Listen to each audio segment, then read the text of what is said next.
Hey crew, it's Pitt, and I'm back with some more esoterica. Today we're diving back into the works of Mr. Aleister Crowley. This is Liber IV. We are reading aloud and discussing as we go along the various points brought to light by the text. It is not the format for everyone, but people do find value in it, so you are more than welcome to tag along as we continue our exploration. Before we begin, however, if you were unfamiliar with me, any of my unconventional beliefs, or if at any point in time I lose you in terminology, there will be several playlists linked in the corner above, in the box down below, along with the original source material and the link for my book where I teach you to do magic responsibly, so that you can get a better understanding of who I am and why I say the things that I do. With that being said, we are going to dive in and continue our exploration of Aleister Crowley's Liber IV with Part 3, the introduction. This is going to be a long one. I'm going to try to burn through it. We'll see how it goes. Esai athanatos theos ambrotos oik iti thenitos. Pythagoras. I looked this up because it was right there in the beginning, and the phrase means, you are the immortal God, not yet mortal. And that is partially true. You are the individualized portion of God that has been assigned to this particular temple. But it is important to remember, in all cases, you are not God in his fullness. You are not a God. You are a manifestation from God of a small sliver of God, but you are not God in and of yourself. You do have creative powers. You do have control over your destiny in large part, but you still are not a god. Magic is the highest, most absolute, and most divine knowledge of natural philosophy, advanced in its works and wonderful operations by right understanding of the inward and occult virtue of things, so that true agents, being applied to proper patience, strange and admirable effects will thereby be produced. Whence magicians are profound and diligent searchers in nature, they, because of their skill, know how to anticipate an effect, the which to the vulgar shall seem to be a miracle. The Goetia of the Lemegeton of King Solomon. Magic is the highest, most absolute, and most divine knowledge of natural philosophy. I agree with that 100%. I do not feel like there is anything that I have done that is outside of the normal things that could be expected if you knew what to do, right? I don't believe that it is necessarily special. I believe that anybody can do it, and so it is a knowledge, but most people do not have it. It is the right understanding of the inward and occult virtue of things, that is true. Strange and admirable effects, true. Profound and diligent searchers, right? If you are doing it correctly, you are going to be a diligent, at least. And so there are things which appear to be miracles. Yes, right, I have affected healing within myself, and so that is most definitely in the realm of healing. Wherever sympathetic magic occurs in its pure, unadulterated form, it is assumed that in nature one event follows another necessarily and invariably, without the intervention of any spiritual or personal agency.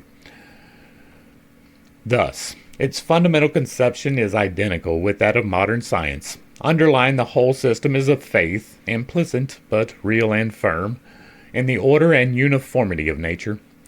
The magician does not doubt that the same causes will always produce the same effects, that the performance of the proper ceremony accompanied by the appropriate spell will inevitably be attended by the desired results, unless, indeed, his incantations should chance to be thwarted and foiled by the more potent charms of another sorcerer. And see, here there are all kinds of problems, right? First off, any magical workings that you are doing should not be able to be disrupted by anyone else, right? You should be grounded and shielded before you do any magical effects, and anyone attempting to interfere with anything that you are doing when you are grounded or shielded is definitely going to reverberate upon them. The same causes will produce the same effects. Yes, that is physics. The performance of the proper ceremony accompanied by the appropriate spell, however, is not physics, right? We talked a great deal about the difference between needed and necessary. I have an entire video about it. It is part of the Bible playlist and the Infinite Integrations playlist. you have to have certain things, you can use other things. The things that you have to have are necessary. The things that you can use are needed. And the example I use is this: if you have a tree and you need to cut it down, it is necessary that you have a sharp edge. It is needed that you have an axe, but you can use a butter knife or a kitchen knife. If the edge is sharp enough, it will just take you longer. It is needed to have the proper tool, which would be an axe, but it is necessary that you have a sharp edge. You can get it done without the needed tool, but you cannot get it done without the necessary part, right? The necessary part in all of this, in any magical workings, is your will and your intention. There is no appropriate spell. There is no proper ceremony. There are ceremonies that you may consider to be proper and spells that you may consider to be appropriate, but that is up to your interpretation. That is a needed, not a necessary. The only necessity is the energetic investment. Right now, that is not to say that the other things cannot be effective, but despite the fact that you can cut down a tree with a butter knife, it's not the most effective, right? And you can still get it done. It will still happen. It will just take you an exceedingly long time, and it is much more difficult than necessary. All of the ceremonies are to remind you about steps along the way, and so use them if you need them. But if you are at the point where you need these complicated ceremonies, you're probably trying to do something in the wrong way. Magic is really fairly simple. And so I want to point out, as I did all the way through the last section, that you do not need any of those ceremonies or spells, right? Now, everything that you speak aloud is a spell. Everything that you write down is a spell. It's called spelling for a reason. You are creating an enchantment. If you write a book, you should be absolutely sure that the things that you place inside of that is properly aligned with the proper intentionality to receive good results. Because if you put horrible things in a book, there's a really good chance that your life's going to go to shit. And once again, I will refer you to the very first video in this particular playlist, right? The Liber IV playlist, the Works of Aleister Crowley playlist, where you can see in his life that he was not an effective magician. All right. He supplicates no higher power. Wrong. There is a creator and you are not him. You can create, right? You can write a book. You can create artwork. You can do many things of creation. You can even manifest. That does not make you God. God is separate from you, and any interpretation that you have of God, including the ones that I hold, are probably wrong. I do, however, hold God in the utmost importance. I am in the service of spirit 100%, spirit being God limiting himself into the creator of the universe, right? And so that is who I serve. All of my magical endeavors go to him for the power. It is not a single bit of that it comes from me intrinsically by myself. If you are considering that you do not have to supplicate yourself to God, you are going to really regret it. And again, you have free will. You can choose to do things that are not intelligent, and denying the creator of all things the proper power that he holds is stupid. He sues the favor of no fickle and wayward being. And also, right, and also, in addition to, on top of, with the added bonus of, whenever he's doing these ceremonies, who is he calling on? Who is he talking to? Who is the higher power for him? Because he's got one. And we skipped it. We're going to go up here and we're going to look.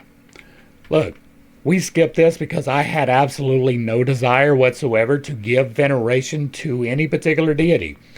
The deity that I worship has no name. You cannot name him. You have a hard time conceptualizing him because he is beyond our conceptions. Right? I do not name God. There is a sound that I hear when I am talking to him, right? But I can't pronounce it correctly. I do not give my supplication to anything that you can put your eyes upon. I do not give my supplication to any particular name but I do supplicate myself to the creator of all things. Mr. Crowley supplicated himself as well. He may be telling you that he didn't, but he started this section with this, which is his work, right? This is not someone else's thing. He created this. And I'm not going to read it out loud because I read part of it and I'm like, no, thank you, right? Look at the very beginning. We'll skip the Greek, right? Thrill with lissome lust of the light. Oh man, come careening out of the night. Yeah, that ain't got nothing to do with me and my service to the creator of all things. It is, however, supplication to a minor deity, right? The created deity of that mankind use. And so for me, this is an absolute no. But for him, this was an absolute yes. He supplicated himself. He tells you that here. If you read through this, right, this is like 2 pages where he ripped. Look, and I rave and I rip and I rend and I rip. You're a horrible person. Go away. Right? And so this right here is not him. This is not him. This is him telling you. This is not him telling himself. He did supplicate himself. All the way through, right? He was in his history, in the bio that we read from the wiki, it mentioned at least 4 different deities that he supplicated himself to. Don't pay attention to Mr. Crowley, right? We're reading through this to go through and pick out the good stuff and to completely dismiss the bad stuff, because so many people consider Crowley to be an authority. But there is absolutely no reason to consider Crowley to be an authority any more than Eliphas Levi or even Madame Blavatsky, right? They said things, they had some understanding of some things, but they did not have the fruit that comes from the actual practice of these things in the right way. Right? Bear that in mind whenever we are talking about Mr. Crowley and his beliefs. He is telling you right here that the magician supplicates to no higher power. But in this entire book, so far, he has supplicated himself several times, notably to Pan in this section. Okay. All right, now back to the text. He sues the favor of no fickle and wayward being. He bases himself before no awful deity. See yourself with Pan. Yet his power, great as he believes it to be, is by no means arbitrary and unlimited. That is true. He can wield it only so long as he strictly conforms to the rules of his art, or what may be called the laws of nature as conceived by him. I have a list of those. It is called the 8 Laws of Creation. I will try to remember to put the link in there. It is in the book. It is available all the way through the playlist freely and openly. There are 8 laws of creation. They are fairly simple. They correspond with physics. But if you do not know them, you will get the repercussions. There is a very good reason why I state them so loudly and proudly all of the time. Right? That is why that particular video is linked on so many other videos, is because that is the mechanics by which the responses come. And if you understand that, then you can have a small measure of control of what you are getting back. Right? And so there are absolutely laws which you must follow. You should know them. I have listed them. I hope you check them out. But most people don't, right? I can see the analytics. I know. I refer you to them all of the time, and most people have not even looked at them. But it absolves me from the responsibility of giving this information that I refer you to those resources, right? There is a level of responsibility that I assume by giving this information out. One of the ways to mitigate the improper responses from that is from me giving you the appropriate warnings. Follow the 8 laws of creation, please. Right? None of the laws that he has listed here, really, right? He told you that it is fine to kill a dog if it is interrupting your meditation. That is absolutely oppositional to progression, right? There are many things that he has given you in here. The 8 laws are rather simple. They do correspond with physics. It is really easy to understand them once you get in them. To neglect these rules, to break these laws in the smallest particular, is to incur failure, and may even expose the unskillful practitioner himself to the utmost peril. If that is true, you did not follow the 8 laws. If he claims a sovereignty over nature, it is a constitutional sovereignty rigorously limited in its scope and exercised in exact conformity with ancient usage. Thus, the analogy between the magical and the scientific conceptions of the world is close. In both of them, the succession of events is perfectly regular and certain, being determined by immutable laws, the operation of which can be foreseen and calculated precisely. The elements of caprice, of chance, and of accident are banished from the course of nature. Both of them open up a seemingly boundless vista of possibilities to him who knows the causes of things and can touch the secret springs that set in motion the vast and intricate mechanism of the world. Hence, the strong attraction which magic and science alike have exercised on the human mind. Hence, the powerful stimulus that both have given to the pursuit of knowledge. They lure the weary inquirer, the footsore seeker, on through the wilderness of disappointment in the present by their endless promises of the future. They take him up to the top of an exceeding high mountain and show him, beyond the dark clouds and rolling mist at his feet, a vision of the celestial city, far off it may be, but radiant with unearthly splendor, bathed in the light of dreams. Dr. J.G. Fraser, The Golden Bough. We have not read through The Golden Bough, right? Most of this is, right, I was assuming that he wrote this, and my objections was that he didn't know what he was talking about because he did not follow the laws.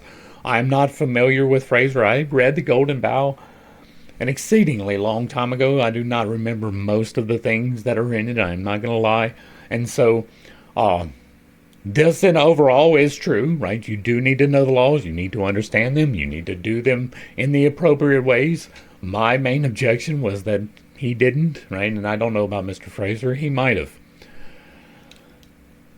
So far, therefore, as the public profession of magic has been one of the roads by which men have passed to supreme power, it has contributed to emancipate mankind from the thraldom of tradition and to elevate them into a larger, freer life, with a broader outlook on the world. This is no small service rendered to humanity.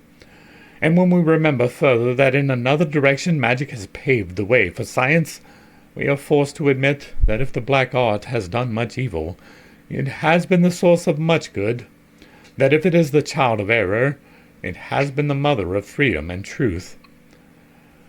I do not disagree, right? Most people have not realized the path, but there has been seekers on the path forever. So yeah, and even right, even during the midst of the control systems, there were people still seeking the truth. Right, when Catholicism reared its very ugly head and stomped on the freedoms of a multitude of people, there were still secret societies seeking to free themselves from the bounds which were placed upon them. Now, granted, many of those secret societies didn't really know what they were doing. That is taken from the text that we have reviewed, right? G.R. Mead gave us a good understanding that the Masons do not know what they are doing. They are doing things. They just don't know what they're doing. And so there have been people pursuing it even if they didn't know what they were doing, or even if they didn't have the right mindset. Right? You can still achieve things if you are not following the laws of creation. You can do dark magic. You can do blood magic. You can do sex magic. But I didn't need to say it 3 times. Prove all things. Hold fast that which is good. St. Paul. Also, the mantras and spells, the Obe and Wenga, the work of the wand and the work of the sword, these he shall learn and teach. He must teach, but he must make severe the ordeals. The word of the law is Thelema. And you can believe that if you want to, right? Thelema is the religion that is created entirely by Mr. What is his name? Aleister Crowley. I lost it. I kept wanting to call him Levi because they are both kind of ridiculous with it.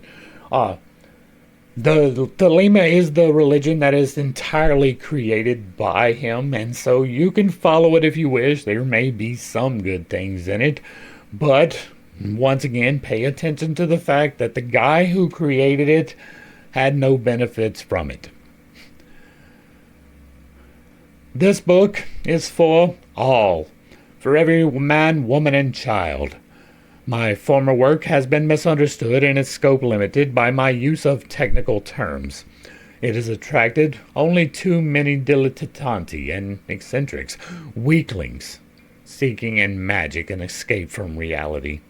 I myself was first consciously drawn to the subject in this way. Yes, you were. And it has repelled only too many scientific and practical minds, such as I most designed to influence. But magic is for all.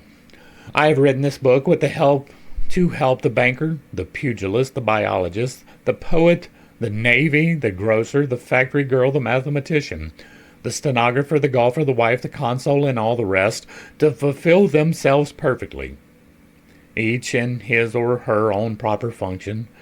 Let me explain in a few words how it came about that I blazoned the word magic upon the banner that I have borne before me all my life. I can tell you right now, you were rebelling against your father who died young. Before I touched my teens, I was already aware that I was the beast whose number is 666. Holy fuck, I was not expecting that. I was not expecting that, y'all. I was not expecting this. Are you kidding me? Now, his mother called him the beast, right? We got that. That was in the history. That's one of the things that he was rebelling against, what I was just talking about. That is wild. I cannot believe that he thought this. I live next to this. Believe it or not, if you don't know, I live next to a guy who has schizophrenia. And normally I don't put other people's business out there. But the very first time that I met this guy, he was screaming, right? He went and tried to bum a cigarette from the other neighbor on the other street, and they told him no. And so he started threatening them and screaming. He was drunk. It was almost midnight on New Year's Eve. And he's out in the middle of the street screaming that he is Abaddon from the book of Revelation. He is the demon being released. And so I live next door to this. This is wild, right? This is the guy that assaulted me and broke my leg. This is the guy that keeps trespassing on my property. The guy that's definitely pushing every possible boundary, trying to break me out of myself, and that's not going to happen. But it is funny. I was not expecting Mr. Crowley to call himself the Beast of Revelation. I am not, however, surprised in the slightest bit. If you have been following this study at all, right, Mr. Crowley was a horrible person. He had almost no redeeming values, and I only say almost because nobody has none, right? I'm sure there was something positive about him, but none of it was recorded. Everything that was recorded about him was a negative effect. Everything in his life went the exact wrong way. And so I am not surprised in the least to find him calling it, well, I am surprised in the least, right? I was very surprised. But I should not have been surprised. This is exactly what I would expect to see. Exactly. And this is from a guy denying the Bible, right? This is from a guy who's telling you that the Bible is nothing. And I do that, but I got different reasons. Right? This is wild. This is wild. I love it. I love it. This just proves my theory all the way through, right? I've been saying all the way through that this guy was absolutely intrinsically aligned in the wrong way. And this is just the icing on the cake proving that. His lady, right? Remember his lady Babylon from a couple of days ago? Remember that? What was she writing? What was the lady writing? Our lady. Who was she writing? She was writing the beast. Fucking bruh. Yeah, and he supplicates himself to nobody, right? But Our Lady Babylon, he supplicates himself to her. And Pan, he supplicates himself to her. And the Enochian gods, he supplicates himself to them. Wow. Be very careful the things that you claim for yourself. I did not understand in the least what it implied. It was a passionately ecstatic sense of identity. In my third year at Cambridge, I devoted myself consciously to the great work. understanding thereby the work of becoming a spiritual being, free from constraints, accidents, and deceptions of material existence. I found myself at a loss for a name to designate my work, just as H.P. Blavatsky some years earlier. Theosophy, spiritualism, occultism, mysticism, all involved undesirable connotations.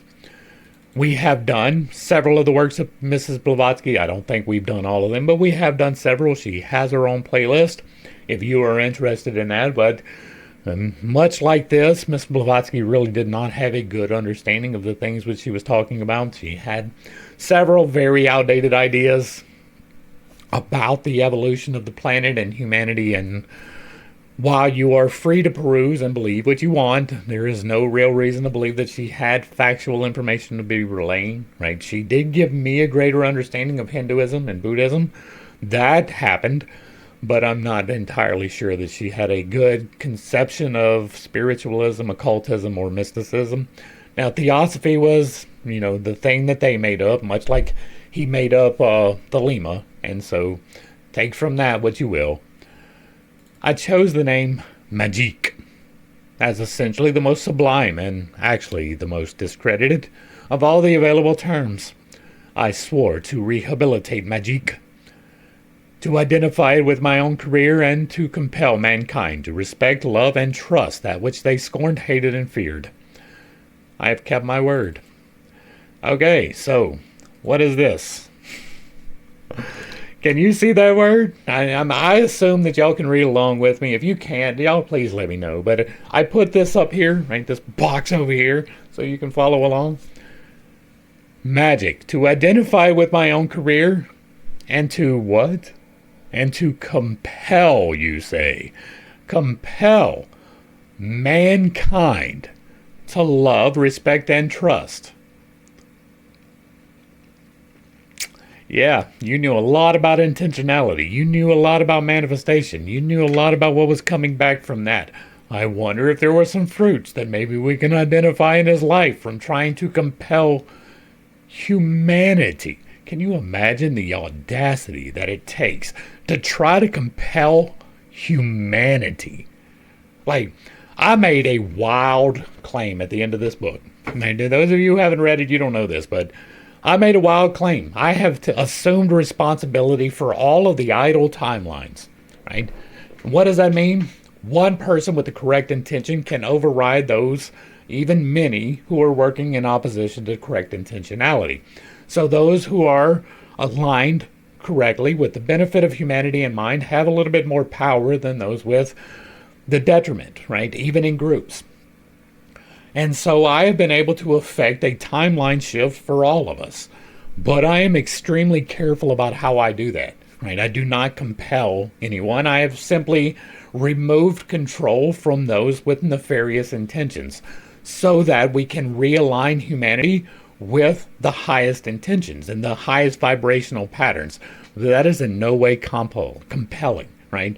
That is grabbing those that have been grabbed by the nefarious. I have done that. That is a wild claim. That is a very heady claim. But that is not attempting to compel anyone against their will. That is merely removing from those who have no right to it that which they have no right. And that is within the scope of powers, right?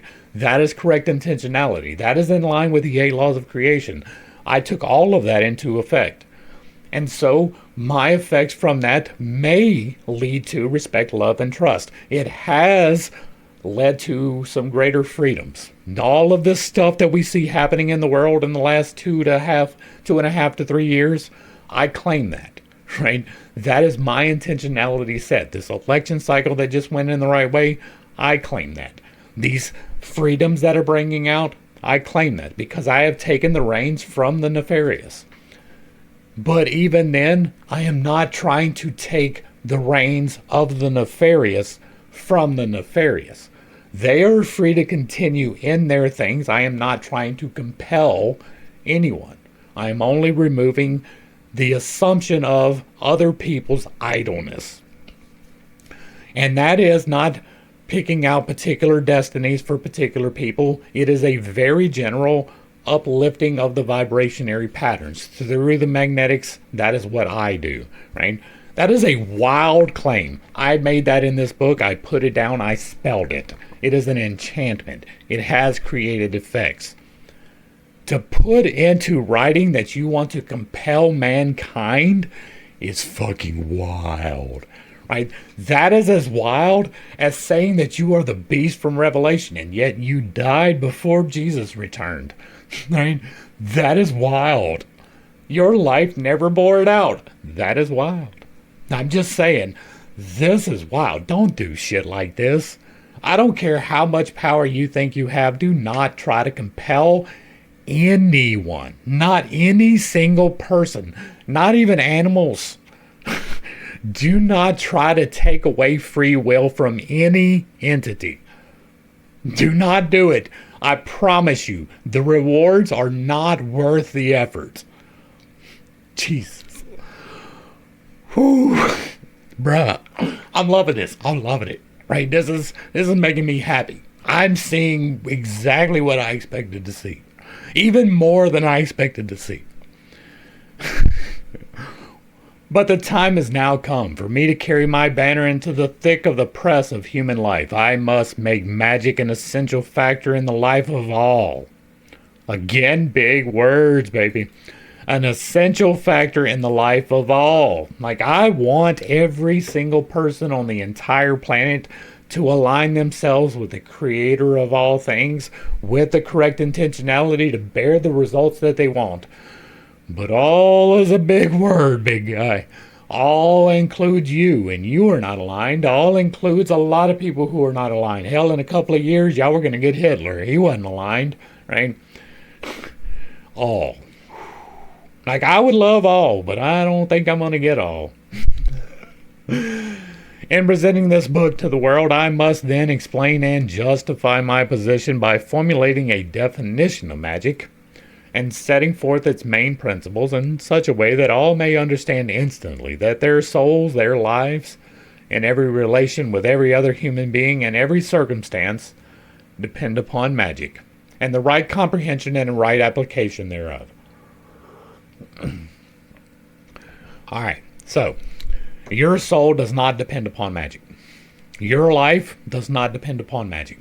Your relation with other human beings in every circumstance does not depend upon magic. It can be enhanced by those, but it is not dependent upon those. Your soul is eternal. It was somewhere prior to being here. It will go somewhere prior to leave or after leaving here. Nobody knows where that is.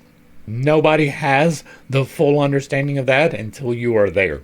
Right? We all make our assumptions. Mine is that we return to the exact same place we came from, that we return to source. However that happens to play out, I have outlined my beliefs once again in the book. And so I do believe that there can be some implications for your souls involved in magical activities. But your soul going on to eternity has absolutely nothing to do with whether or not you ever find magic. Ever. Your life depend upon magic? It does, right? But not you knowing about it. Right? The magic is the spirit in action. It is the changing of the now into the next. And that happens even when you are completely unaware. It happened in the womb. Right? Your heart started beating and creating in the womb. You were formed in the womb. You had no control whatsoever. Your life came about through magic, but it was not you making that magic happen. Everything that unfolds in your life, your heart beating, your breath, that is the magic. Right?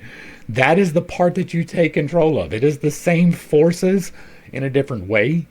So yes, your life does depend upon the magic, but not upon you using it. It will work regardless. You still breathe, your heart still pumps, whether or not you are aware of that. Right? Every relation with every other human being in every circumstance. Every is a big word, and you just used it 3 times. Every circumstance with every human being in every relation, that's a lot. Right? Once again, I would like to touch everybody on the planet, but I doubt that it happens. And again, every relationship is formed and shaped by magic, right? In the exact same way that your heart keeps beating. And every interaction is an exchange. Every interaction was pre-planned, in my estimation, through my understanding of the eternal. We came here with the intention to learn things. Those things are revealed to us through our life, and it is part of the interaction with every person. But once again, it does not depend upon you understanding magic. Understanding magic can enhance, it can bring greater definition, it can give you solidity, but your life does not depend upon it. 1. Definition. Magic is the science and art of causing change to occur in conformity with will. Illustration. It is my will to inform the world of certain facts within my knowledge. I therefore take magical weapons, pen, ink, and paper. I write incantations, these sentences, in the magical language. An example, that which is understood by the people I wish to instruct. I call forth spirits, such as printers, publishers, booksellers, and so forth, and constrain them to convey my message to those people. The composition and distribution of this book is thus an act of magic by which I cause changes to take place in conformity to my will. In one sense, magic may be defined as the name given to science by the vulgar. Alright, so this is in part true, right? It is you using your will to change, and even the example I used myself, right? This is a spell. This is an incantation. If you read it aloud, it's an incantation, right? You don't write incantations, you speak them. You write spells, right? Enchantments even, but not incantations. Incantations implies that you are speaking it aloud. It is part of the word. And so, but that part I do believe, right? You are writing down, fixing into creation that which you desire. This is quite literally magic, brought about through inspiration by the divine. I do agree with that. Not necessarily in the way that he believes, but, terminology's fine, whatever. I call forth spirits, printers, publishers, booksellers, and so forth.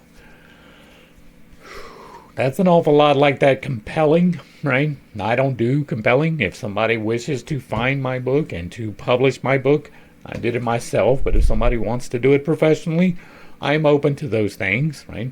But I'm not trying to compel somebody. I'm not trying to make them do it. I could. I do know the proper procedures, right? I could drastically alter my financial situation by doing the things that I know are wrong, right? I don't do these things because I know better. Once again, if you are calling forth spirits, now, he's not really calling forth the spirit here, right? He is bringing into his life those things which will help him to accomplish his goals, but that is not the same as calling forth the spirit. Invoking Pan would be calling forth the spirit. Invoking Yahweh would be calling forth the spirit, and neither one of those are good.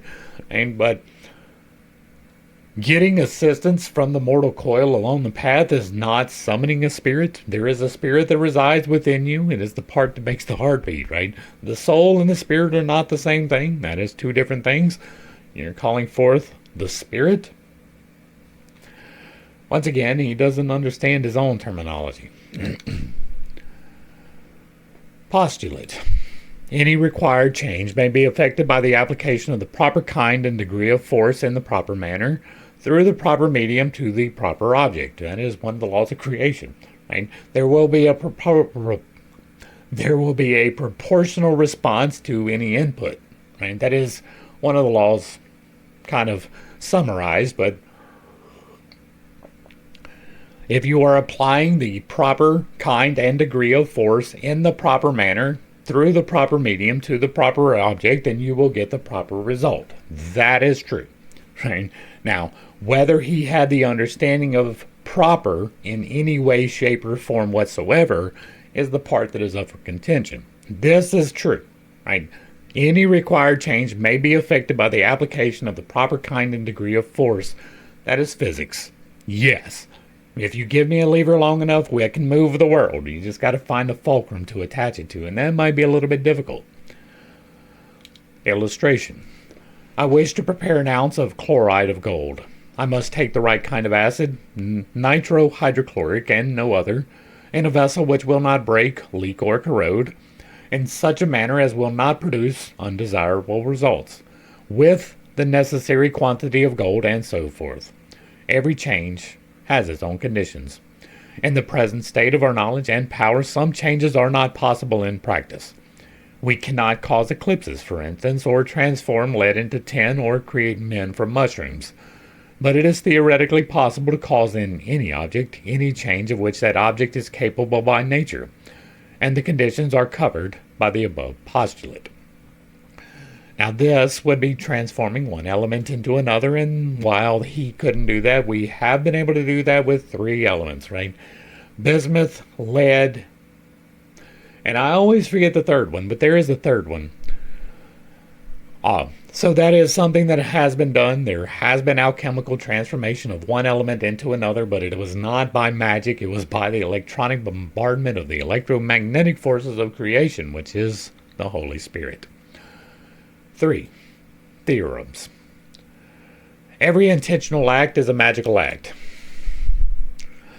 Illustration, see definition above. By intentional, I mean willed. But even unintentional acts are not truly so. Thus, breathing is an act of the will to live.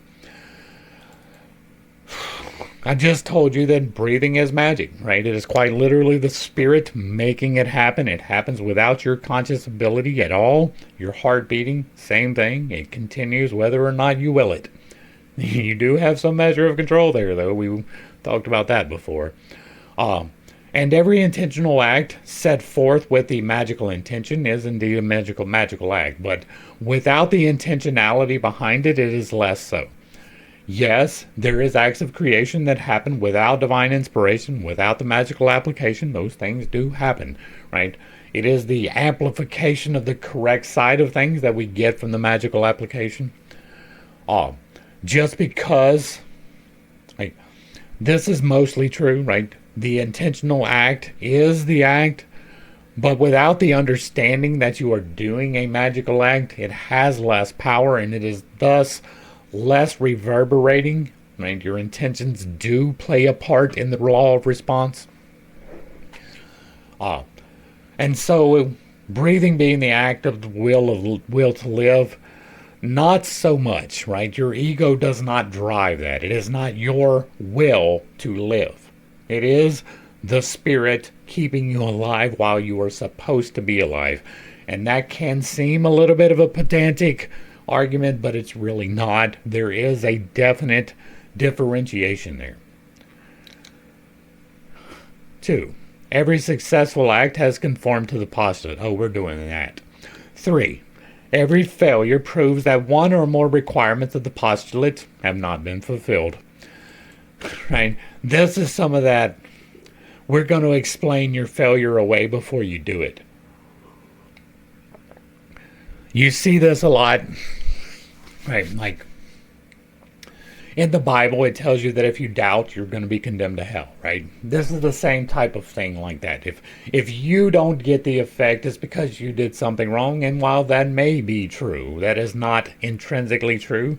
There are things called bottlenecks, right? That is what I call them. They are karmic debts is what another person might call them. But I believe that we come here under sacred contracts. That is another way of referring to it. That in that eternity I talked about where we came from, we decided to learn lessons here as incorporated beings. And some of those are good and some of them are bad. But we chose to learn them prior to incarnation. Every single experience that you have with anybody else is part of that.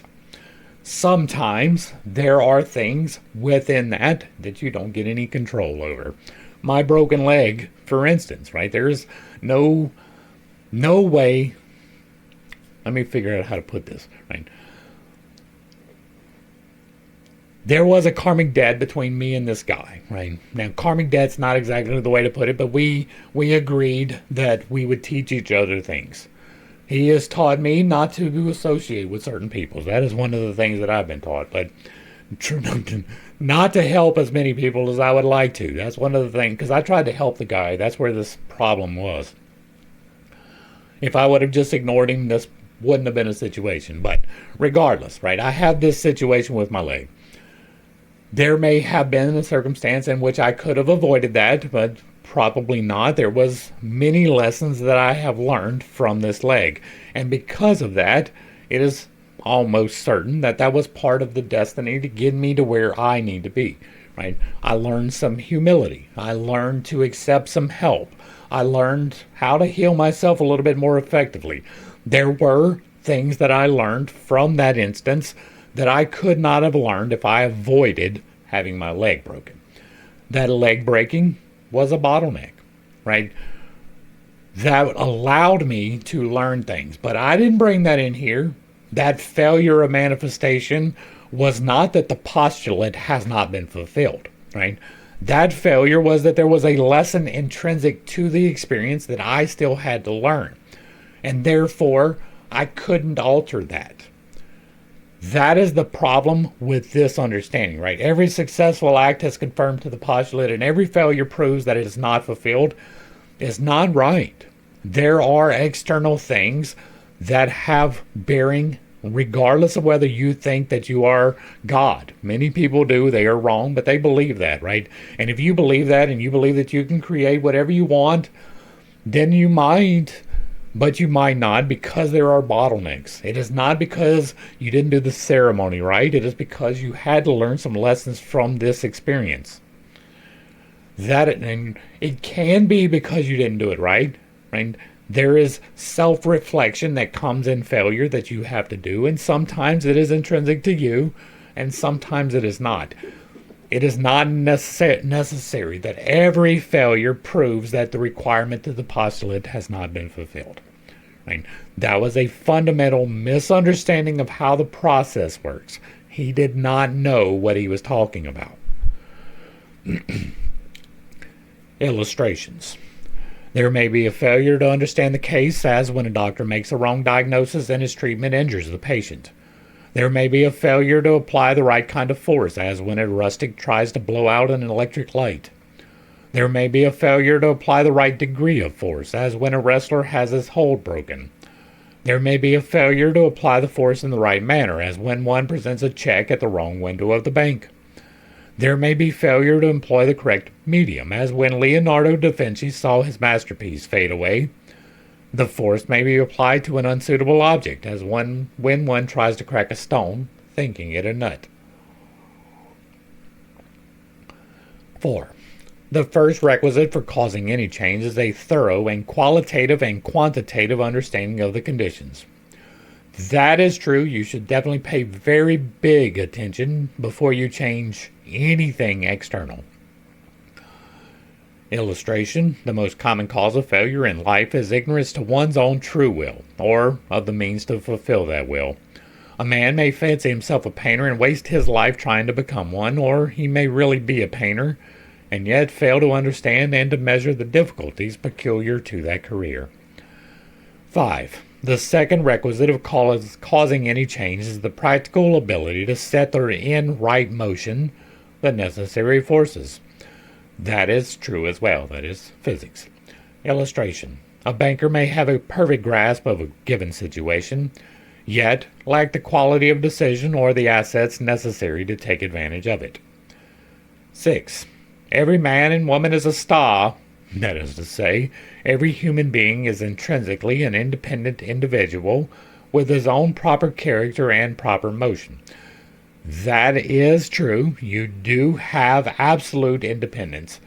But we are communal. There are other considerations to be taken into place, and Mr. Crowley overlooked them in every single instance. 7. Every man and woman has a course, depending partly on the self and partly on the environment, which is natural and necessary for each. Anyone who is forced from his own course, either through not understanding himself or through external opposition, comes into conflict with the order of the universe and suffers accordingly. This is the part that he really just didn't understand as well, right? We see that through his life. You do have a course. You have those bottlenecks. You agreed to these sacred contracts before coming here. There are things to learn. Some of those are going to be terrible.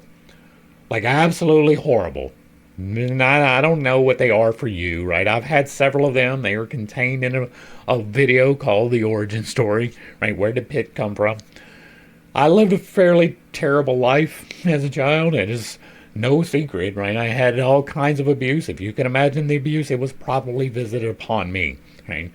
And so all of those things were part of what created who I am. They could have turned me into a monster, or they could have shaped me into somebody who's trying to help people.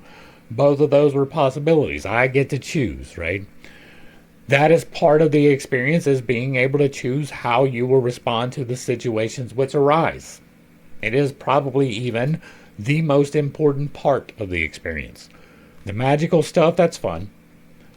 Responding appropriately to stimuli, that's better, right? Whenever you get the temptation to react in the wrong manner and you resist that, it makes you feel good, right? It makes you feel like you're doing it correctly, right?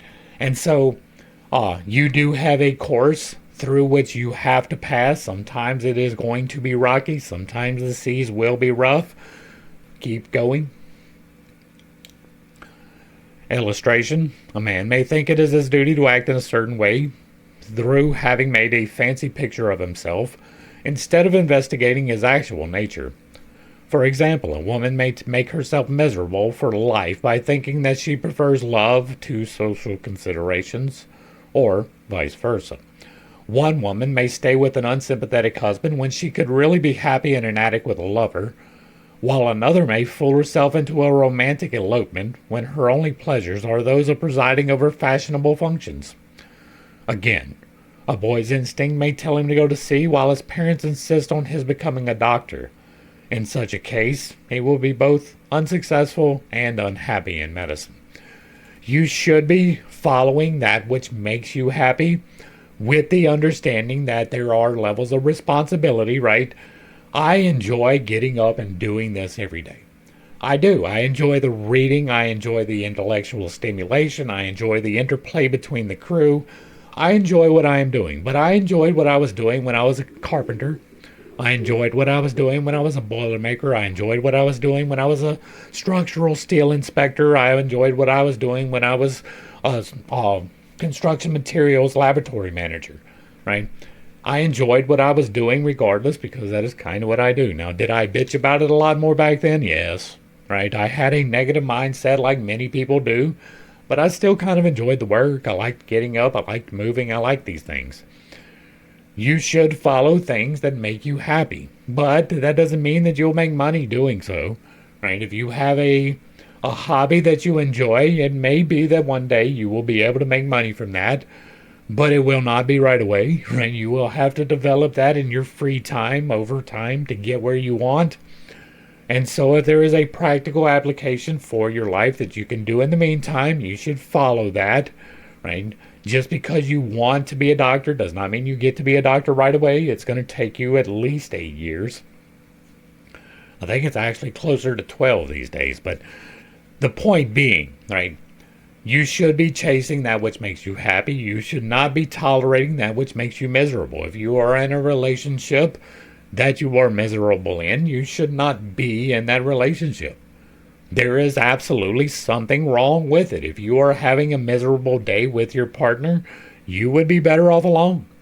And I'm never one to tell you, break up with your spouse. But if you are miserable, break up with your spouse. Make a plan, get out safely, do all of those things, but by all means, remove yourself from a situation that is making you unhappy. Will you always be able to do that? No. Does everybody like going into work every day? No, but you still have to eat. And if you are not happy in your job, you know what you can do? You can find another one. You can go out and make an application. You can go get better education. You can get some life experience. You can find new people to associate with. You get to make choices and changes in your life every single day. I'm 50 years old almost, not quite, but I will be soon, right? And for the first 40 years of my life, I didn't really work out. I didn't do any of the things that I knew were good for me, but now, in my old age, I am choosing to do those things. I am exercising regularly. I make good dietary decisions. I practice prayer, fasting, and meditation, right? All of that is later developments in my life. You can, later in your life, go into the direction that makes you happy. Can you do that immediately? Sometimes, right? It depends on what you want to do. If you want to be a carpenter, the gateway is pretty low. If you want to be a physicist, the gateway is a little bit higher, right? So you have to make your way through the parts that suck to get to the parts that are great. Chase the things that make you happy, but don't do so by starving yourself, right? Don't quit a job because you hate it and then you can't find one for 6 months. All right. 8. A man whose conscious will is at odds with his true will is wasting his strength. He cannot hope to influence his environment efficiently. All right, now, it is implicitly understood that he did not know what his true will was, therefore he cannot instruct you in finding yours. Illustration. When a civil war rages in a nation, it is in no condition to undertake the invasion of other countries. A man with cancer employs his nourishment alike to his own use and to that of the enemy, which is a part of himself. He soon fails to resist the pressure of his environment. In practical life, a man who is doing what his conscience tells him to be wrong will do it very clumsily. At first. So you're recommending that he continues doing what his conscience tells him is wrong because it's only at first that you'll be clumsy. 9. A man who is doing his true will has the inertia of the universe to assist him. That is true, but that is with the understanding of doing your actual true will and not just merely what makes you happy. And that is where he had his particular problems, right? He had a thing that he followed for his entire life, and he did not reap the benefits for it. Illustration. The first principle of a success in evolution is that the individual should be true to his own nature and at the same time adapt himself to his environment. 10. Nature is a continuous phenomenon, though we may not know in all cases how things are connected. That is true. Illustration. Human consciousness depends on the properties of protoplasm. The existence of which depends on innumerable physical conditions particular to this planet. And this planet is determined by a mechanical balance of the whole universe of matter. We may then say that our consciousness is casually connected with the remotest galaxies, yet we do not even know how it arises from or with the molecular changes in the brain. 11. Science enables us to take advantage of the continuity of nature by the empirical application of certain principles whose interplay involves different orders of idea connected with each other in a way beyond our present comprehension.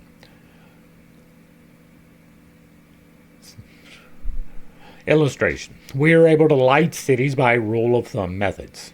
We do not know what consciousness is or how it is connected with muscular action, what electricity is or how it is connected with the machines that generate it, and our methods depend on calculations involving mathematical ideas which have no correspondence in the universe as we know it. For instance, irrational, unreal, and infinite expressions. I'm not getting into mathematics today, but I can say that you probably do not have an understanding of any of those. 12. Man is ignorant of the nature of his own being and powers. Even his idea of his limitations is based on experience of the past, and every step in his progress extends his empire. There is therefore no reason to assign theoretical limits to what may be or what he may do. Note, an example except, possibly, with the case of logically absurd questions such as the schoolmen discussed in connection with God. Okay, there is reason to assign theoretical limits to what he may do. What he may be is a whole different ball of wax, right? But what you may do definitely does have limitations. There are rules. Mr. Crowley was unaware of those rules. He violated them on several occasions and he reaped the benefits thereof. We did a whole video on that at the beginning of this playlist. And so, once again, he does not know what he is talking about. Do not take him as an authority on these things. You will face repercussions if you think that you can do anything. There are rules. You do not get to influence other people except in very small cases with full consent, right? So there are at least those rules of interplay between people. You do not get to compel other people. That is a rule. That is a hard, fast rule. If you try to compel other people, you will feel the repercussions hard and fast. Kind of like getting pounded in the bunghole with Vaseline with sand in it. You will not like the experience. Do not try to compel other people.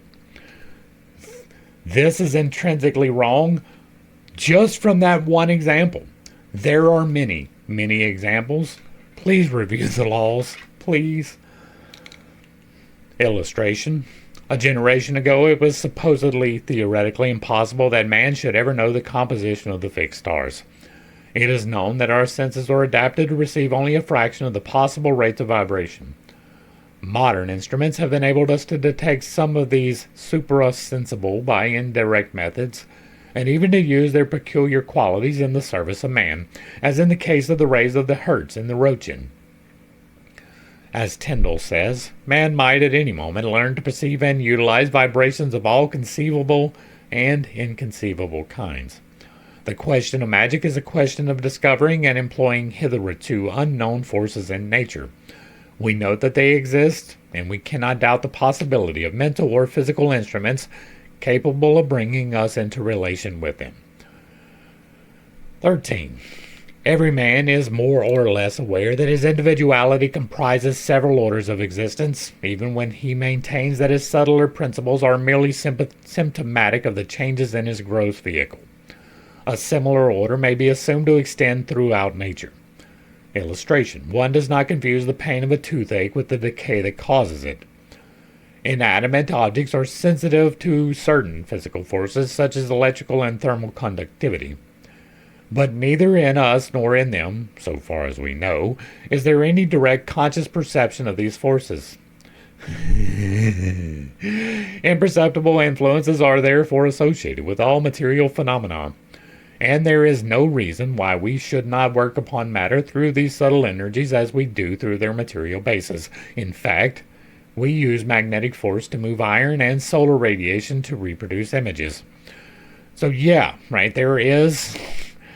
Okay, the pain of the toothache with the decay that causes it, those are intrinsically linked, right? There would be no pain if the decay was not present. I am talking from experience on this one, right? If you don't know, my teeth are jacked. It's like horribly bad. And so I do have a little bit of talk about that. But inanimate objects are sensitive to certain physical forces, electrical and thermal conductivity. Yes, they are comprised by elements. Elements are the Holy Spirit, and the Holy Spirit is electromagnetics. So, yeah, absolutely with 0% doubt. If I take a magnet and I put it on something that is not magnetic, it is still affecting a change. We just don't know what it is. It may not be a permanent change, but there is some difference. Now, you can do this for yourself if you have powerful magnets, right? You can take one and put it on either side of your head. It will produce an altered state of consciousness, not as intense as, the internal flexation of the third eye would do, but definitely giving you some idea that that flex is a possibility. You can move these energies, I fully believe, and I give instructions on doing so. And so to me, these imperceptible influences are possible, and we can move them. They are subtle energies. I can see them, right? Now, it takes the altered state that I get from the flexation of the third eye, but I can see them, right? I can see the magnetic emanations around people and plants and rocks. So, yeah. 14. Man is capable of being and using anything which he perceives, for everything which he perceives is, in a certain sense, a part of his being. He may thus subjugate the whole of the universe of which he is conscious to his individual will. Illustration. Man has used the idea of God to dictate his personal conduct, to obtain power over his fellows, to excuse his crimes, and for innumerable other purposes, including that of realizing himself as God. He has used the irrational and unreal conceptions of mathematics to help him in the construction of mechanical devices. He has used his moral force to influence the actions even of wild animals. He has employed poetic genius for political purposes. 15. Every force in the universe is capable of being transformed into any other kind of force by using suitable means. There is thus an inexhaustible supply of any particular kind of force that we may need. Illustration. Heat may be transformed into light and power by using it to drive dynamos. These vibrations of the air may be used to kill men by so ordering them in speech as to inflame warlike passions. The hallucinations connected with the mysterious energies of sex result in the perpetuation of the species. What? Okay, so there is nothing that can be created or destroyed. Everything is only a transfer of energy from one source to another. When you pass this corporeal temple, that is the 5D navigation device, will disintegrate, right? Bacteria will consume it. Worms, possibly other animals, depending on your method of burial and preservation. But it will break down and the energy will be used somewhere else. And so, yes, right? But you can't really do one into another in the way that he is talking about. I can take these glasses and I can catch them on fire and I can transfer that heat into the air around me. But I cannot take that heat produced from this and turn it into a glass, right? Now, I can take this glass and through the use of heat, shape it into something that resembles the other glass, but there are parts of this that are definitely not glass, and so they won't be consumed in the right way, they won't be reshaped in the right way, there will not be the transformation from one into another. There is, however, thermodynamics, heat transfer is real, entropy a little bit less so, right? There is the heat loss is an argument, right? There is a lot of cold sinks out there, and some of this entropy is actually going into these cold sinks, raising the value of them minutely, even to the point where they can't be seen. If I take, for instance, right, if I was to fill this with water and I was to freeze it solid, right, it is a solid chunk of ice, and I can take this fire right here and I can apply it to the bottom, and over time there will be a change that occurs within this glass, but it's not going to be immediate, it's not going to be right away. It is transferring this heat into here, but right away it's not even going to be perceptible. Right away this heat will be absorbed by this ice to the degree that it will not be noticeable up until you heat any particular part of this to 33 degrees Fahrenheit. At that point, the transition starts to happen between ice and water. Right? You can heat it further to 212 degrees and you go from a liquid to a gas. It is not immediate. There is heat that is contained within it. There is the ability to super cool a liquid, right? And so you can have this ice to such a degree that this flame will be almost imperceptible to it over time. Eventually it will work, but immediately it will be imperceptible. That is the heat sink of entropy, in my estimation. Not entirely. There may be things that I'm overlooking within that theory, but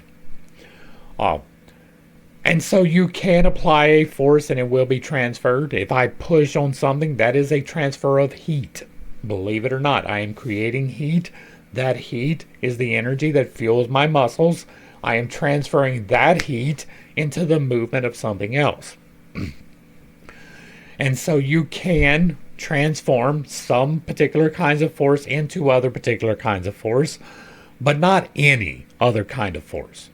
Not any. Any is a big word, and once again, big words are very hard to use. And this whole hallucinations connected with the mysterious energies of sex results in the perpetuation of the species? What are you even talking about? What does that even mean? right? Did you hallucinate impregnating a woman? No, that physically happened. There was an interchange of souls, and it created a spark of new life. As a matter of fact, at the moment that that happens, there's a release of heat. There's a flash. It begins life. There is a flash that happens when destruction happens.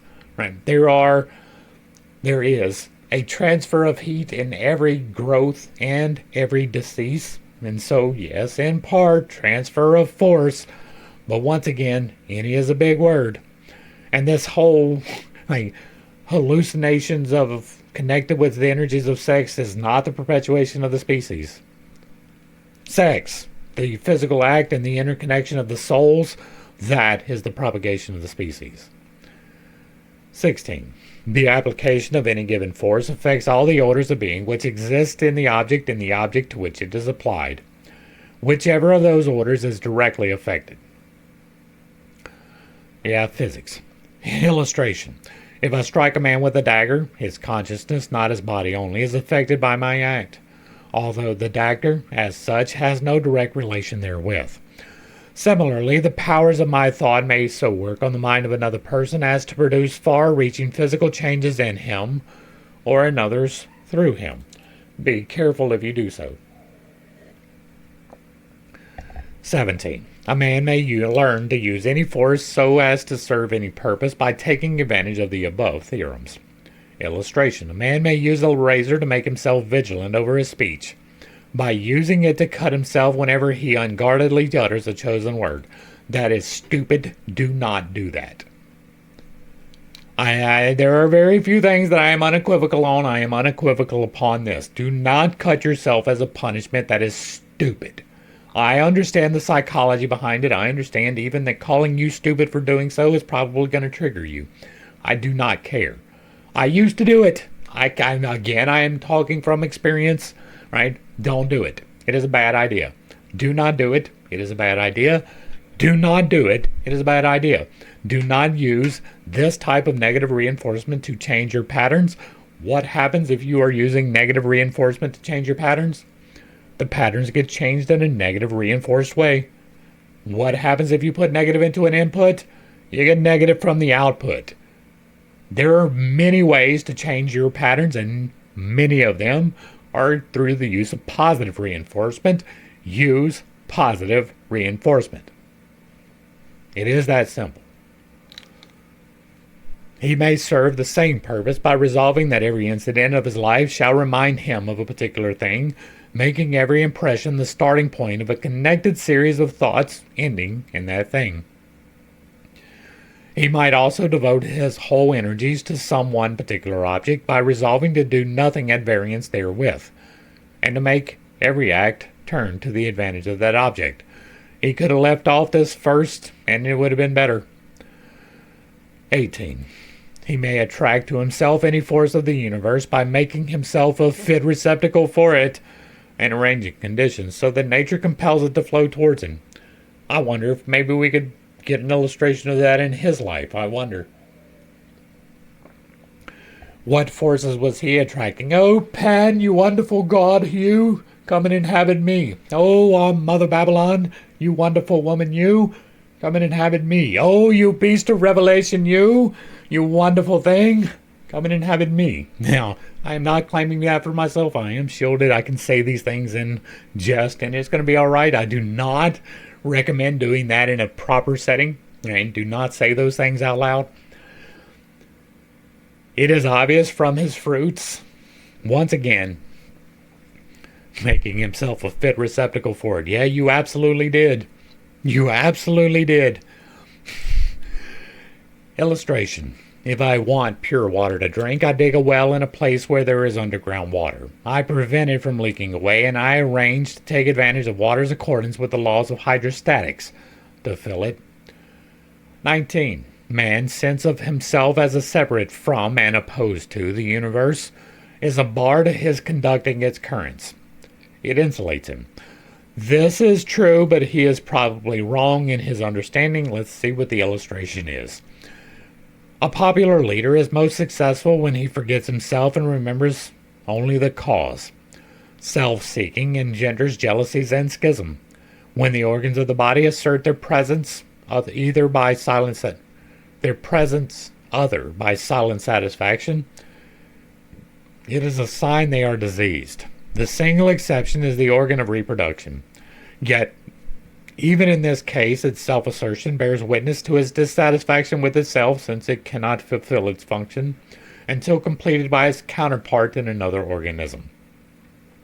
See, I knew it. He didn't know. Okay. You can isolate yourself from the forces of creation. The more you are opposed to the intrinsics of creation, which is betterment, the more you will separate yourself from the universe. The more that you can bring yourself into accordance with the betterment of all, the better you will be.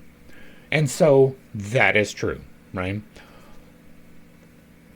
Keeping in mind that the betterment of all should be the goal, even for personal goals, will help you to reach those goals. But man's sense of self as a separate from and opposed to the universe as a bar to conducting his currents is true. Because if you are not in accordance with the universe and the betterment, you will not be able to effectively move the energies. Now, you can still move them. It is a bar, but it is not an absolute bar. It's just a lot less effective if you are improperly aligned. You are going to get the wrong results, as we can see from his life. And so, yes, this part right here, right? Where's it at?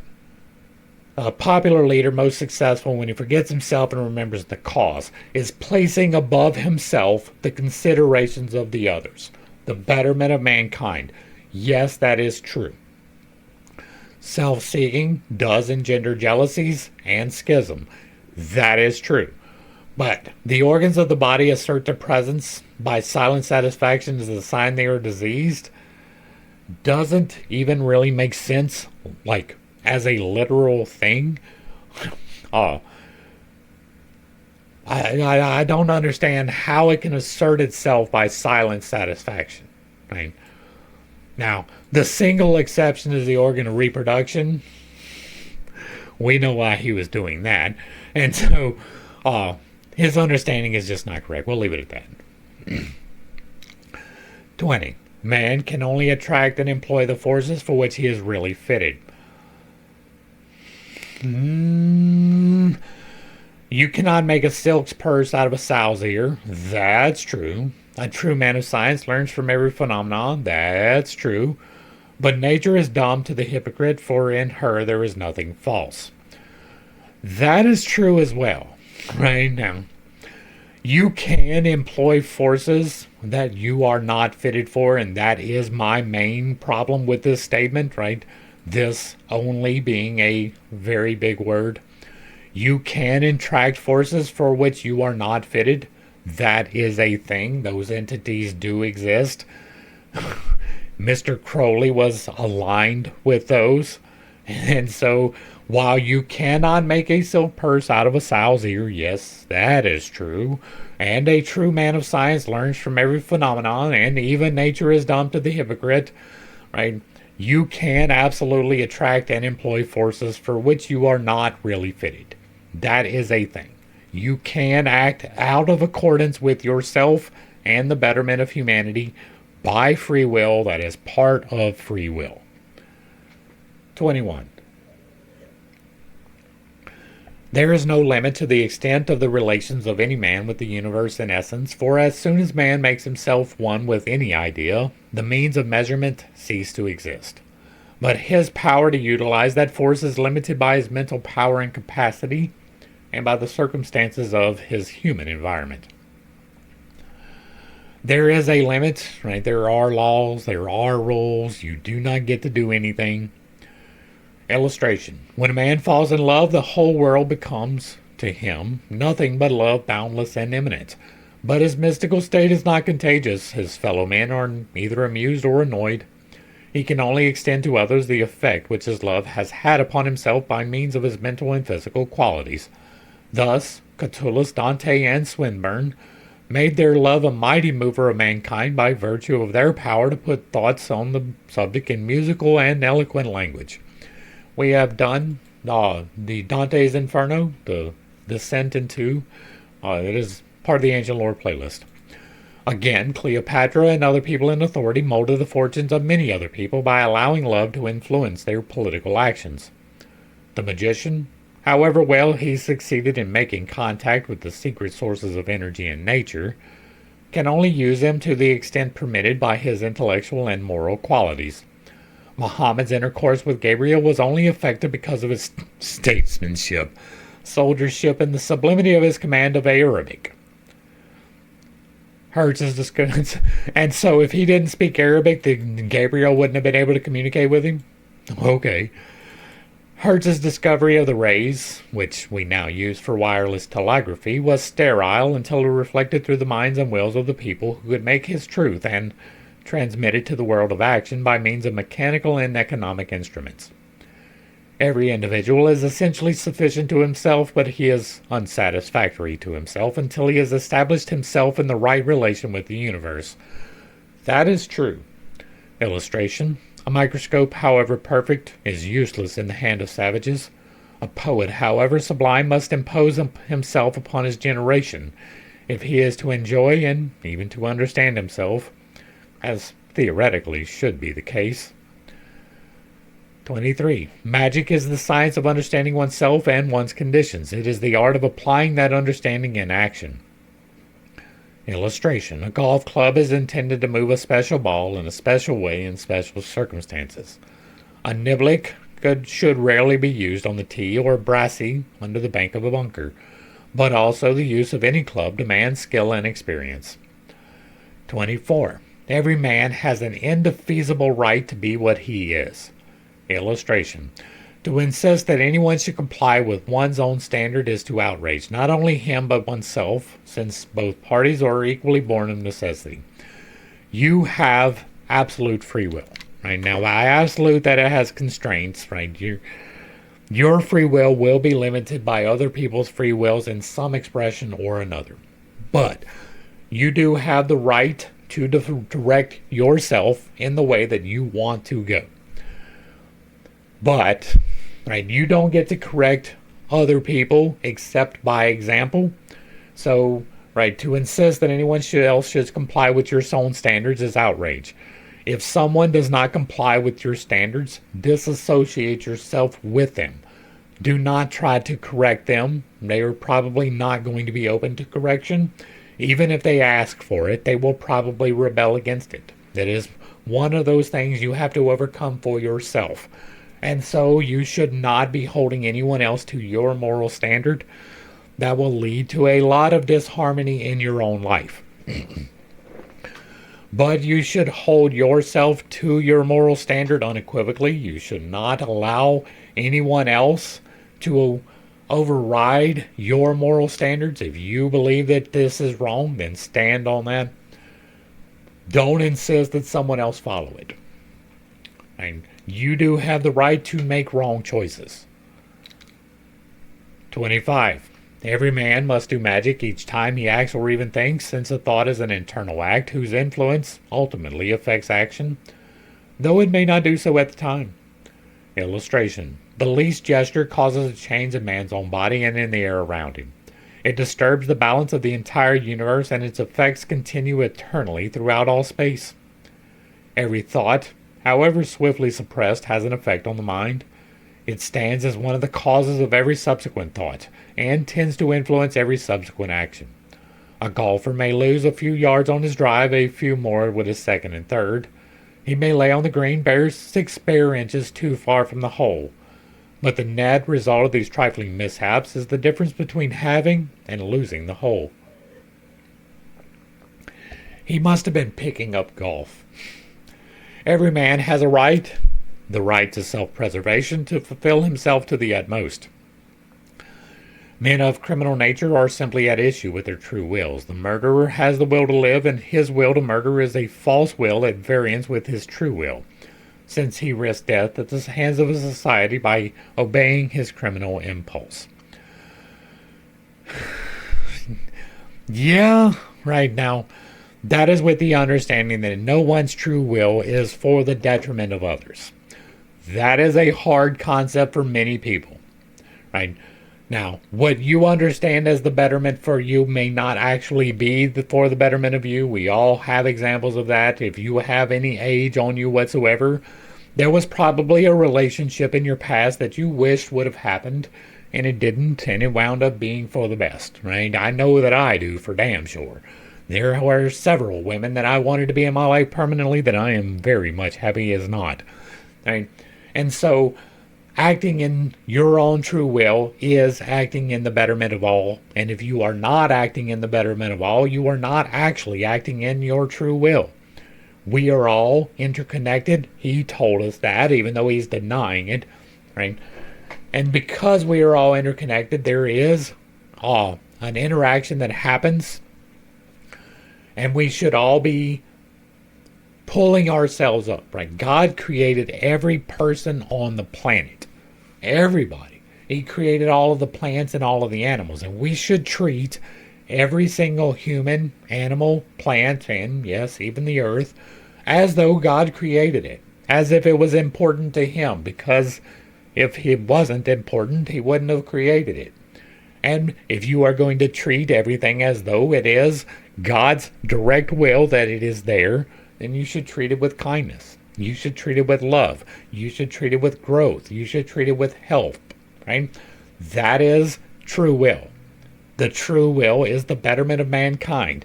That is the expression of true will in its finest form. What can I do that is best for everyone?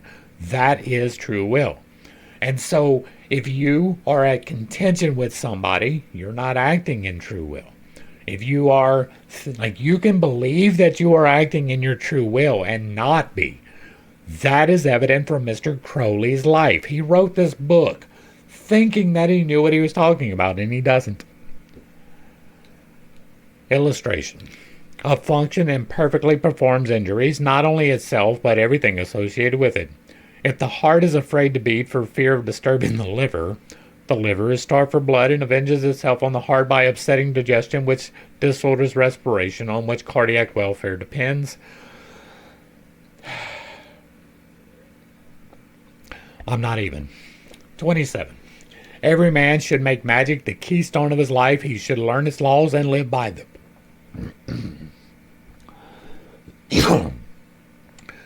I agree. Right now, will everyone? No. Right? That is the great challenge that we face. Life, I do not say this idly, life is much better on this side of the thing. It really is. I say that from experience. It is my own personal experience. Take it with a grain of salt. I cannot give you experience, but if you are still doing things and magic is not the keystone of your life, you probably have a lot of things that you are disharmonious about. And I have disharmony in my life. There are still things that need to work out, but they are few. They are far between. They mainly deal with interpersonal relationships that I don't have any control over. Now, I want to point out something that I didn't when I was talking about my neighbor, right? I don't wish any ill will on this man. He assaulted me twice within a month, one of which resulted in grievous bodily injury. He broke my tibular plateau. I was no walking, no weight bearing at all for 2 months, pretty much bed rest. I was able to walk with a cane and assistance for a month after that, and now I am getting back to normal. I bear no ill will to him. I want him to get exactly what is coming to him, and I have no bearing about that whatsoever. The law is involved. I hope that they take care of it, but I am not worried about the court dates. I am not worried about whether it's going to go in the right way. If it works out, it works out. If it don't, it don't, and that is not up to me. I pray that he gets the help that he needs, and if that comes through the legal system, then so be it. I pray that he leaves me alone, just doesn't interfere with me, but I bear no ill will to this man. Other people in my house do, right? 10 years ago, this would not have been the same. If you don't know who I am, right, if this is your first video, I used to be a not good dude. I used to hurt people for fun and profit. That was a thing that I did. I used to be a drug dealer and a thief and a criminal. I was an enforcer for a lot of things. I hurt people on purpose for pleasure and profit, right? 10 years ago, this situation would have been completely different. Like, completely different. I promise you that. It is different now because I am different now because magic is the keystone of my life. It really is. Remaining in proper alignment is a defining thing for me. I am looking to take right action, right thoughts, and right thoughts, right actions. I forget the third one. There's 3 of them. Zoroastrianism. Right thoughts, right deeds, right actions, or something like that. There's 3 of them. Right? That is what I do. Right? I seek to correct myself according to the 8 laws with everything. Am I looking for the betterment of other people or just me? With everything. I could be so much more on this channel. When I was doing reactions, I know how to blow up with reactions. I intentionally chose not to. I intentionally chose to deal with the independents because they had messages that I wanted to deal with. They hadn't taken the deals that made them a little bit less than ideal to work with. Right? There are many people that are just absolutely opposed to everything that I do. Right? You can see them on islands out there doing things. You should learn the laws. You should live by them. It should be the cornerstone of your life. It will be life-changing if you make them so. It is a process. It is not immediate. It will take dedication to accomplish, but I am the proof that it is possible. Illustration. The banker should discover the real meaning of his existence, the real motive which led him to choose that profession. He should understand banking as a necessary factor in the economic existence of mankind, instead of merely a business, whose objects are independent of the general welfare. He should learn to distinguish false values from real and to act not on accidental fluctuations, but on considerations of essential importance. Such a banker will prove himself superior to others because he will not be an individual limited by transitory things, but a force of nature, as impersonal, impartial, and eternal as gravitation, as patient and irresistible as the tides. His system will not be subject to panic, any more than the law of inverse squares is disturbed by elections. He will not be anxious about his affairs because they will not be his, and for that reason he will be able to direct them with the calm, clear-headed confidence of an onlooker, with intelligence unclouded by self-interest and power unimpaired by passion. 28. Every man has a right to fulfill his own will without being afraid that it may interfere with that of others. For if he is in his proper place, it is the fault of others if they interfere with him. And again, I will refer you to the dissertation that I just gave about free will, right? About the true will. Illustration.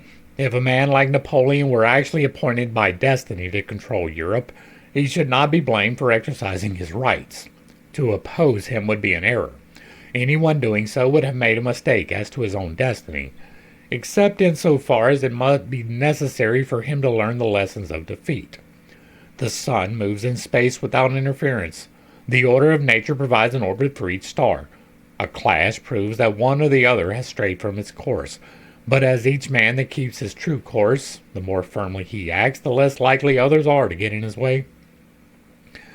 His example will help them to find their own paths and pursue them. Every man that becomes a magician helps others to do likewise. The more firmly and surely men move, and the more such action is accepted and the standard of morality, the less will conflict and confusion hamper humanity. I do not disagree with that, right? Now, that is with the full understanding that Napoleon was not appointed to control Europe, right? That was something that he was assuming. It was not for the betterment of humankind, and the results bore that out.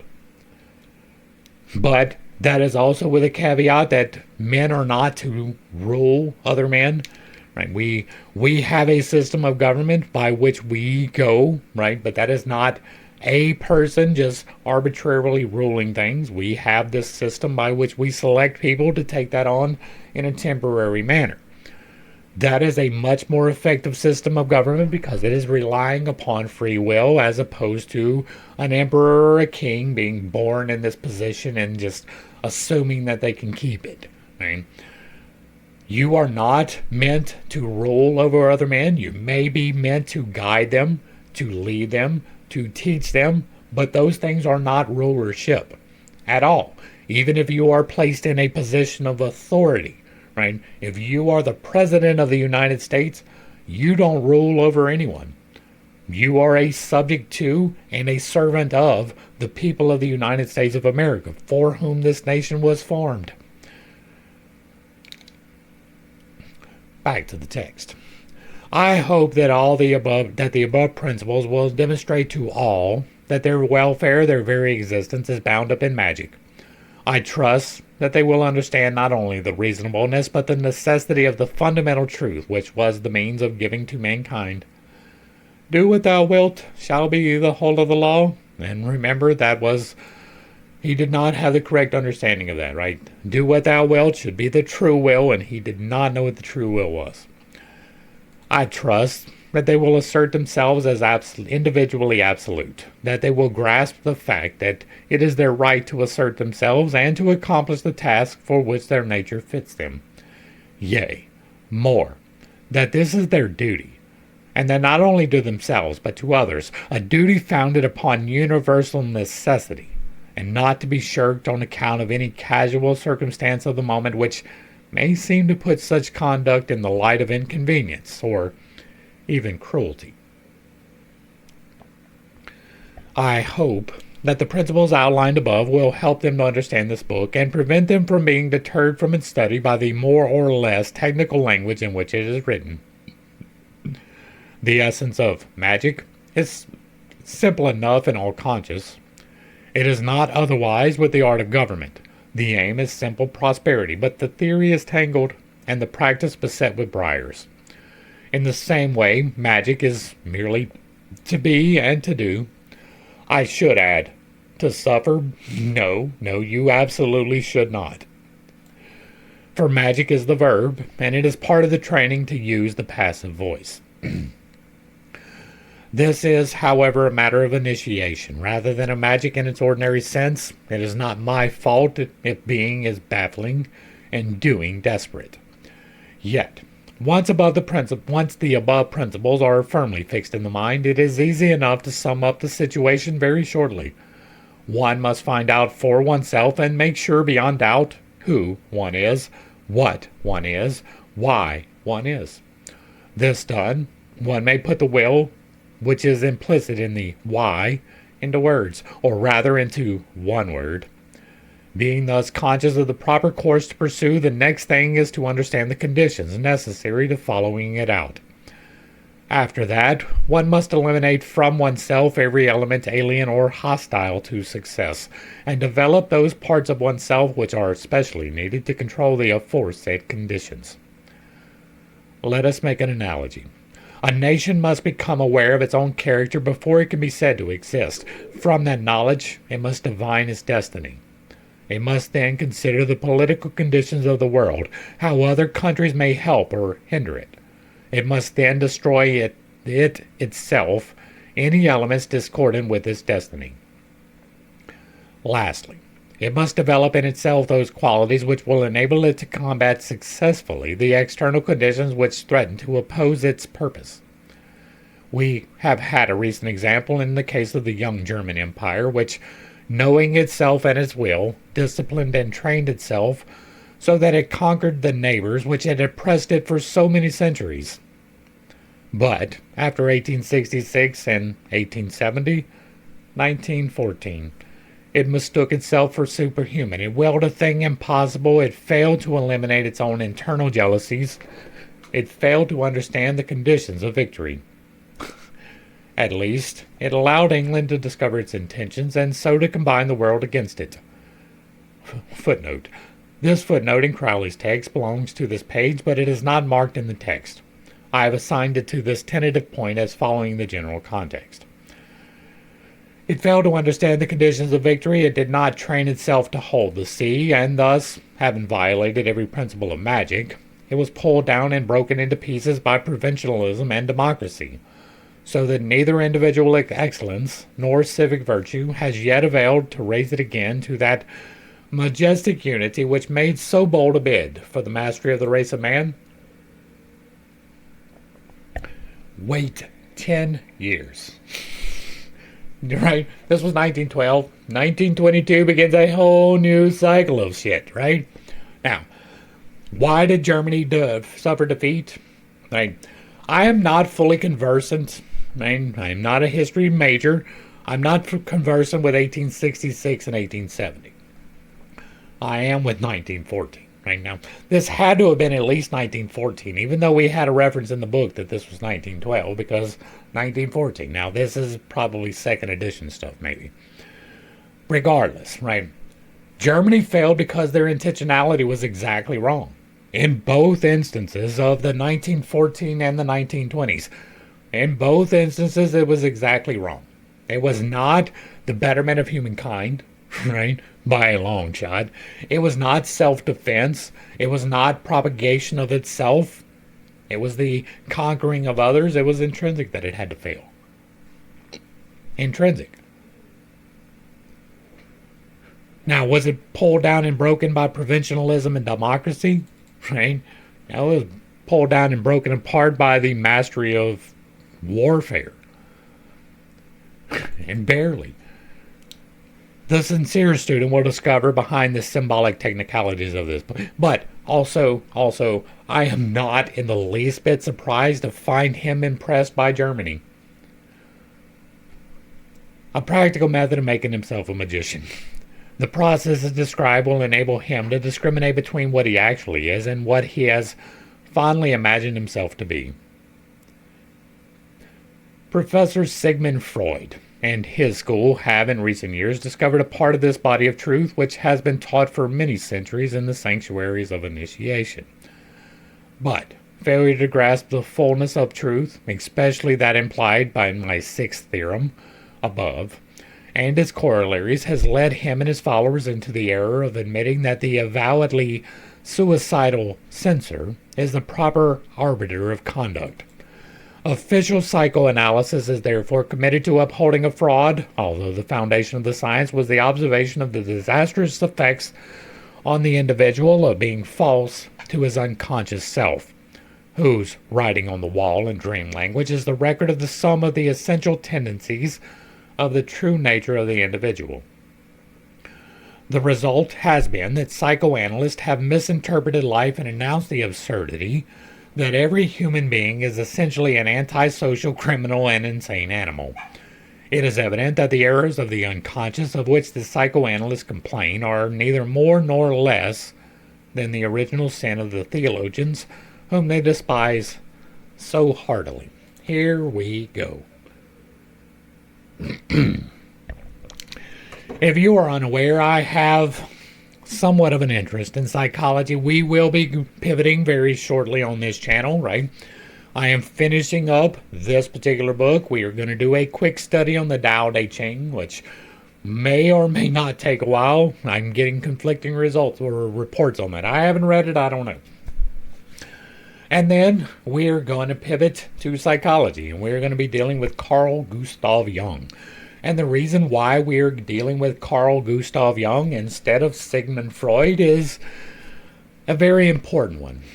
There appears to be, to me, a very intrinsic difference between the two. They were contemporaries, feeding off of each other up to a certain point, at which point they disagreed with each other quite heartily. The point of contention, in my understanding, is who is to blame.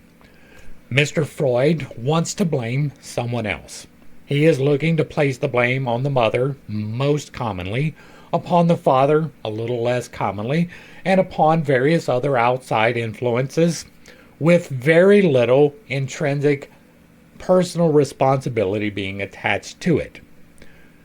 Carl Jung, on the other hand, has the opposite. He is looking less to blame someone else and more to find the fault within himself. To me, that is going to be the path to mastery. That is because of the things that I know. Not the things I guess about, not the things that I speculate about. Blaming someone else is going to be wrong in most cases. There are times when someone else is responsible. Right?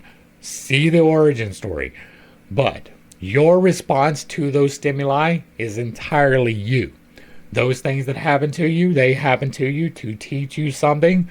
And whether you learn that or not is entirely up to you. To me, Sigmund Freud has many problems.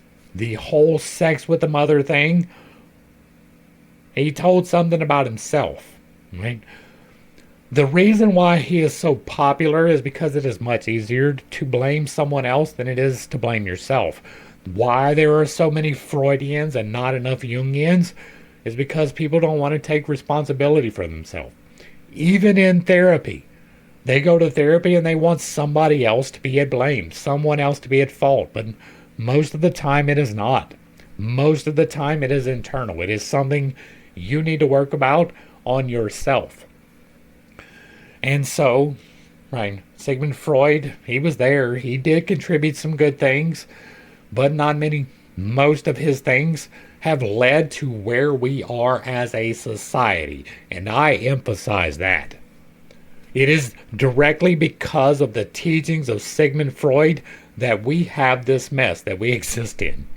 And I attribute that in large part to him because the people doing psychoanalysis are doing it wrong. Intrinsically, absolutely opposite of what should be done, almost exclusively. Now, I say that with the full understanding that I am not involved in other people's therapy sessions. Right? I don't know what's going on behind the closed doors. I only know the things that they're instructed to talk about, right? The things that they're instructed in, it's foundationally incorrect. Just like the Bible is foundationally incorrect and any religion built upon it has to be incorrect because the foundation is broken. Right? If you build upon shifting sands, there is truth contained even within a not correct document. This book is an example of that. There are things that you can pull out of this that have value, but there's not a lot. Most of it is absolutely intrinsically opposite of what would bring the benefit into your life. Freud was aligned in the exact same way, and he is popular for the same reason that again with the name, Aleister Crowley is. The same reason that Levi is, because people are stupid and lazy. Back to the text. He must behold his soul in all its awful nakedness. He must not fear to look upon that appalling actuality. He must discard the gaudy dark garments with which his shame has screened him. He must accept the fact that nothing can make him anything but what he is. He may lie to himself, drug himself, hide himself. Hey, look, he's talking about himself. This right here is Crowley's entire life summarized. Lie to himself, drug himself, hide himself. But he is always there. Magic will teach him that his mind is playing him traitor. It is as if a man were told that tailor's fashion plates were the canon of human beauty, so that he tried to make himself formless and featureless like them, and shuddered with horror at the idea of Holbein making a portrait of him. Magic will show him the beauty and majesty of the self which he has tried to suppress and disguise. Having discovered his identity, he will soon perceive his purpose. Another process will show him how to make that purpose pure and powerful.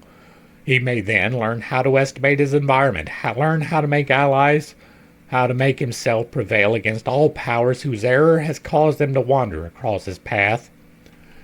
In the course of this training, he will explore the hidden mysteries of nature and develop new senses and faculties in himself, whereby he may communicate with and control beings and forces. Do not attempt to control beings and forces. I mean, forces, if you are on the understanding that forces are the electromagnetic forces of creation, by all means control it. But if you are thinking that it is an external entity, do not. Pertaining to orders of existence which have been hitherto inaccessible to profane research, and available only to that unscientific and empirical magic of tradition, which I came to destroy in order that I might fulfill. There is nothing prideful in that. Now, Once again, I am here to destroy. I am. I am separating chaff from the wheat. I am burning through things that I know and things that other people speculate about. That is what I am doing, and so take it as pride if you want to. Please understand that it is with the full understanding that it can be prideful. I am trying to remain humble within it. It is a fight because I do know some things, right? I do not claim to know everything or even the only things, but the things that I do know are antithetical to the things that is being taught.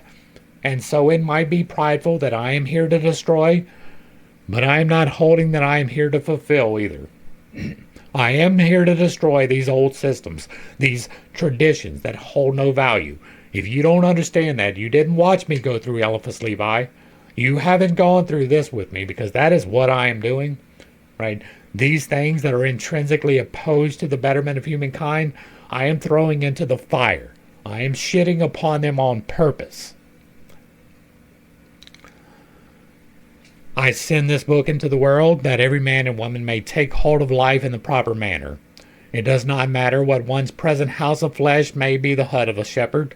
By virtue of my magic, he shall be the shepherd as David was. If it be the studio of a sculptor, he shall so chisel from himself that marble that mask his idea, so that he shall be no less a master than Rodin. Witness my hand to Megatherion the Beast, 666.